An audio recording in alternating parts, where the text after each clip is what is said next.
تعالوا اوريكم حاجه اول مره تشوفوها في حياتكم، وانا شخصيا اول مره اشوفها في حياتي. شايف الخرطوم ده؟ الخرطوم ده يا جماعه بيدخل فيه النحل، بيوديك على خليه اندور، يعني مش موجوده في الحقول او في وسط المزارع. ده النحل بيخش للخليه بتاعته في مبنى. تعالوا اوريكم بقى ايه اللي هيتم جوه في الخليه دي. بسم الله. واو واو واو واو، اتفرج على الجمال، اتفرج على الحلاوه.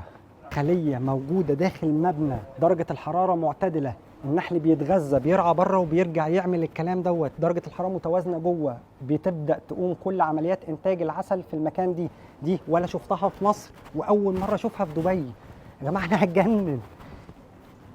بص بص، النحل بيبدا يمشي في المسارات بتاعته، الخرطوم اللي متوصل بالخارج. اذا كده بعد ما بيعمل عمليه جمع الرحيق بيبدا يدخل يحط حبوب اللقاح، غذاء الملكات، بيبدا يشتغل نفس الخليه اللي احنا شفناها بره في المزارع. سبحان الله. انا فعلا يا جماعه بهني دوله الامارات على الفكر العظيم اللي موجود في المكان دوت، والتجربه الجديده اللي انا في حاجات اول مره اشوفها.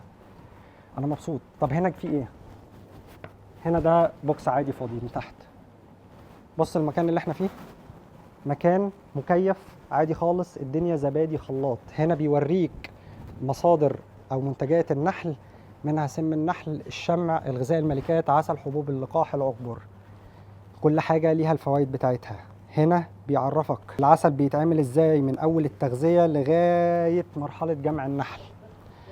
الموضوع جميل جدا بصراحة. الله. وده يا جماعة شكل النحل الجبلي أو البري، بيبقى نحل صغير في الحجم.